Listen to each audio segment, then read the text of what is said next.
ada budaya masuk ngikut. Nah, makanya ada di kebinekaan global itu kita disuruh belajar untuk melihat saya itu menghargai budaya lain, tetapi saya punya harga diri, saya punya jati diri yang harus dipegang teguh sesuai dengan ketimuran kita, sesuai dengan agama kita gitu. Tarik sis. Cerita menarik, syahdu dan inspiratif. Nah.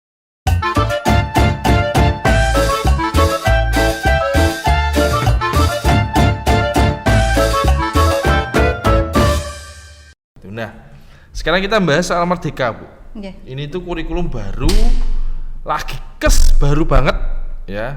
Kayak ngono nek kaya slabi iki lagi wae panas delehke ning wajan dintas. Iku anyar banget. Lagi anget-angete. Mbuh rasane enak apa panas apa meleleh di bibir kita sih kita nggak tahu. Nah, untuk itu yang jelas ini akan kita menginformasikan terutama untuk siswa. Nah, Merdeka Belajar itu apa, Bu? Itu nama kurikulum ya sebenarnya. Nama kurikulum, iya, ya. Nama kurikulum. Jadi kurikulum itu kan sebuah kumpulan konsep-konsep menuju sebuah tujuan dari awal sampai akhir. Ya. Tujuannya apa? Ya tujuannya sesuai dengan undang-undang Sisdiknas ya. Yang untuk mengembangkan potensi peserta didik untuk menjadi manusia yang beriman, bertakwa, berakhlak mulia, sehat itu juga dihasilkan, sehat, kemudian berilmu, cakap, kemudian kreatif, mandiri, dan menjadi warga negara yang demokratis serta tanggung jawab. Sebenarnya dari KTSP dulu tahun 2006. Kemudian ada kurikulum 2013, sekarang kurikulum Merdeka. Tujuannya sama, cuma kendaraannya yang berbeda. Karena kurikulum memang mengikuti perkembangan zaman. Nah, maksudnya kendaraannya berbeda seperti apa itu? Ya, kalau dulu di kurikulum 2006 itu kan sebenarnya sudah diserahkan ke sekolahan. Kurikulum Satuan Pendidikan, berarti kan kurikulum yang disesuaikan dengan Satpen ya? Iya, cuma memang mungkin masih baru, jadi masih ada karena kita terbiasa ngikut pusat, jadi ya nunggu, ya silabusnya masih dikasih, kemudian KIKD-nya masih gitu, dan lebih ke karena waktu itu teknologi lagi ini diutamakan itu, jadi kompetensi dalam hal keterampilannya, kemudian kognitifnya itu diutamakan. Di kurikulum 2013 sudah mulai masuk karakter, ya kan, karakter yang 18 banyaknya itu. Nah, kenapa kok seperti itu? Karena perkembangan zaman yang memang memerlukan karakter yang harus kuat, tidak hanya kemampuan otak saja, kognitifnya saja, tapi karakter itu harus utama. Jadi itu benteng. Kognitif itu maksudnya tentang pendidikan ya? Pengetahuan dan pembelajaran utamanya. Ya. Nah, di kurikulum Merdeka ini lebih tajam lagi. Jadi sebenarnya bukan berarti karakter yang 18 itu hilang, tidak. Cuma kompres, diperes, dipadatkan menjadi profil pelajar Pancasila. Oh, ya. P5 ya? Beda? P5 itu proyeknya. Oh, proyeknya. Ya. Ini proyek P5 itu untuk menerapkan, mengaplikasikan profil tadi di situ.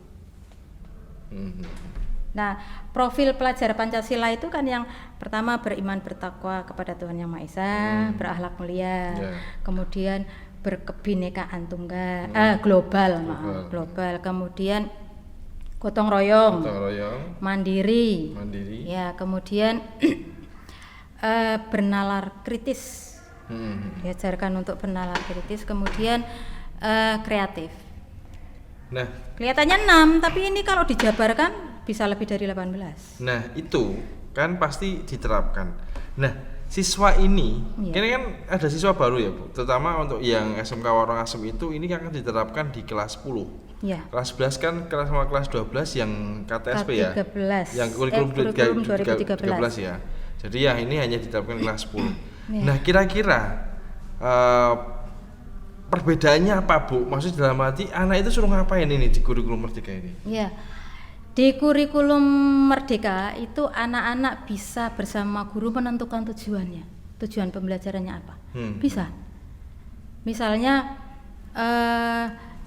sedang membicarakan tentang lingkungan. Ya. Ya. Lingkungan itu kan luas sekali ya. Ya. Kita mau bahas apa anak-anak? Anak-anak bisa usul. Ya. Oh, ini masalah utama di daerah saya itu sampah, Bu. Bagaimana kalau kita membahas tentang sampah?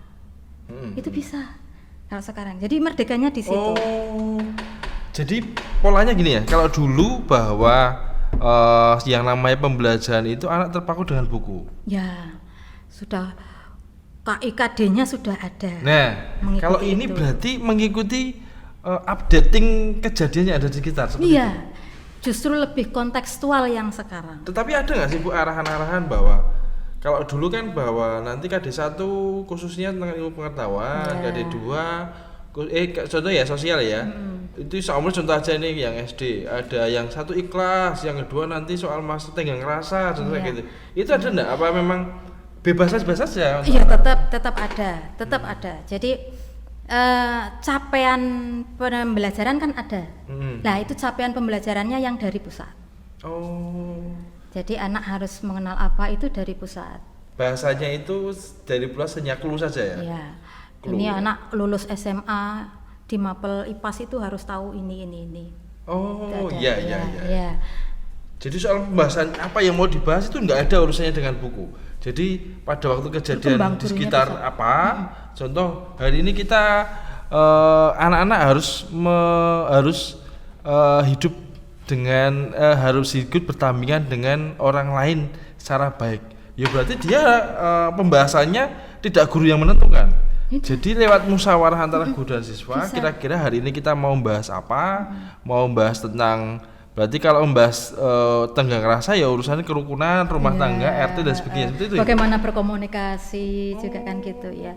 Misalnya di IPAS tentang alam, gejala alam itu bisa bencana. Bicara tentang bencana misalnya ya. Bencana itu banyak kan, bisa banjir, bisa gunung meletus, bisa kebakaran. Nah, mungkin mana dulu yang mau dibahas? Oh, Bu, yang sering terjadi itu kebakaran di rumah. Nah, berarti kita mau bicara tentang kebakaran. Ilmu atau dasar materi-materi apa yang berhubungan dengan kebakaran? Nah, itu baru dimasukkan.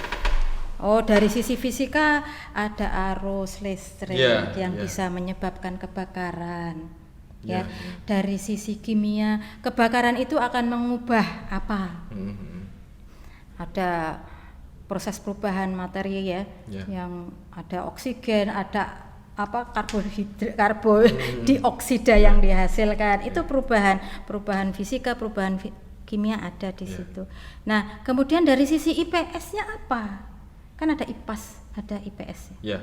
Nah, dari sisi IPS-nya apa? Secara ekonomi, akibat dari kebakaran itu akibat ke masyarakat apa, ke keluarga apa, gitu. Sehingga nanti kan anak jadi berarti kebakaran itu akhirnya ke bagaimana caranya untuk mencegah terjadinya kebakaran sesuai dengan materi yang ada. Keilmuan materi yang ada. Kalau sosial ya berarti urusannya biar masalah sosial. Bagaimana cara kita membantu orang-orang yang berdampak dari kebakaran. Kalau soal masalah kimia, ini berarti dari apa asalnya api ini kok bisa menjalar. Oh, jadi ternyata berarti otomatis gini ya Bu, bahwa Merdeka Belajar ini sekarang lebih bahasanya membebaskan kreativitas dan inovasi guru dan siswa. Betul. Iya. Karena memang tadi 6 karakter itu diperoleh dari belajar itu. Dengan anak mengalami kejadian itu, anak jadi bernalar kritis, kreatif, bagaimana caranya mencegah itu, mandiri, gotong royongnya muncul. ketakwaan kepada Tuhan, akhlaknya juga muncul. Ini kalau saya dulu kemarin baca YouTube itu belum mudeng. Ini saya langsung menerkan bukti aja udah mudeng. Alhamdulillah. Saya lagi belajar ini. Ini saya lagi belajar. Masih ikut pelatihan mandiri. Saya itu bingung, Bu. Serius. Saya sebagai guru bahwa saya sampai sekarang masih belum tahu intinya itu apa gitu loh. Intinya kenapa sih harus berubah gitu? Kenapa harus berubah terus? Wong judulnya itu sama. Iya. Memang kalau dilihat dari ruhnya fisiknya soal perihal masalah kebebasan berekspresi, itu memang dari dulu yang kita gembor-gemborkan. Maksudnya dari kurikulum yang dulu. Siswa itu jangan sampai mereka cuma hanya fokus, yo kudu nilainya gede. Kowe kudu iso elektronik, biasanya nyetrum listrik awakmu ngono biar nilainya bisa gede. Tapi kan mereka punya ekspresi sendiri-sendiri ya, punya pemikiran sendiri-sendiri, punya eksplorasi sendiri-sendiri, dan pada waktu dia hanya dikungkung dengan satu materi terus dia mau berkembang. Dan sekarang sudah ada. Penilaiannya juga merdeka. Gimana Bu? Ya, contohnya begini, tergantung dari kemampuan anak. Misalnya guru menjelaskan tentang tadi bencana banjir, gitu ya. Kemudian anak disuruh mencari informasi tentang siklus air. Itu IPA. Ya, misalnya ini ya. Siklus air itu seperti apa? Kok bisa terjadi banjir misalnya, ya kan? Nah, anak itu bisa, kalau dulu kan silahkan dibuat PowerPoint, maju presentasi gitu ya. Jadi guru menilai dari PowerPoint itu mana yang bagus, presentasinya bagus gitu kan. Sekarang tidak. Bebas anak mau bikin apa. Presentasinya itu tidak harus dalam bentuk PowerPoint. Iya. Saya pinter ini kok gambar, Bu. 3 gambar. Siklus air itu ada gambar laut, gambar ini, jadi bentuknya diagram apa ya? Diagram. Ada sketsa. Iya, ada gambar awan dan sebagainya. Yang pinter nyanyi boleh saja mau menciptakan lagu melalui syair-syairnya dibuat menjelaskan bagaimana alur air, bisa saja. Ini salto pun bisa ya nyambi nyirasin. Berarti otomatis ya gitu ya, mengekspresikan sesuai dengan keinginannya anak, dan itu lebih bisa mengembangkan dan inovatif anak sendiri. Terus kedepannya kira-kira untuk Merdeka Belajar, Bu, itu tadi soal perihal masalah intinya seperti itu. Enggak jenengan sing ngisi bae wingi jane. Ngisi di mana? Kita lebih mudeng ya. Moga-moga yang lain juga mudeng ini. Enggak cuma siswanya aja, gurunya juga bisa mudeng ini dari apa yang disampaikan sama Putih. Nah, berarti soal masalah intinya tadi kebebasan ekspresi tapi yang terarah intinya. Iya. Dan itu dituntut guru juga harus kreatif. Nah, itu soal guru gimana, Bu? Iya, makanya kok tidak dikasih dijeli ya. Cuma CP saja, capaian pembelajarannya. Jadi kita tidak bisa membangkitkan anak untuk kreatif, untuk bernalar kritis, karena gurunya enggak seperti itu. Iya enggak? Nah, justru dari itu kok guru hanya dikasih capaian pembelajarannya saja, maka guru akan berpikir harus mencari ini tujuannya apa ya? Termasuk materinya ini ya? Apa ya? Berarti termasuk ini juga. Kegiatan podcast juga termasuk inovasi. Besok materi bimbingan konselingnya orientasi tentang Merdeka Belajar. Bagus. Boleh. Yang penting anak senang dan bahagia. Iya. Kata Ki Hajar Dewantara kan seperti itu. Ya, pendidikan itu untuk membawa keselamatan dan kebahagiaan. Yang setinggi-tingginya itu tujuan pendidikan menurut Ki Hajar Dewantara seperti itu. Ini memang kalau dilihat sih ke depan pendidikan kita akan support kreativitas. Ya semoga ini cuma jalan ya, bukan cuma hanya sementara ya. Nanti ganti lagi. Sekarang Merdeka Belajar ganti lagi. Semoga sih nggak gitu ya. Semoga tidak. Tapi intinya memang di karakter untuk persiapan menghadapi abad 21.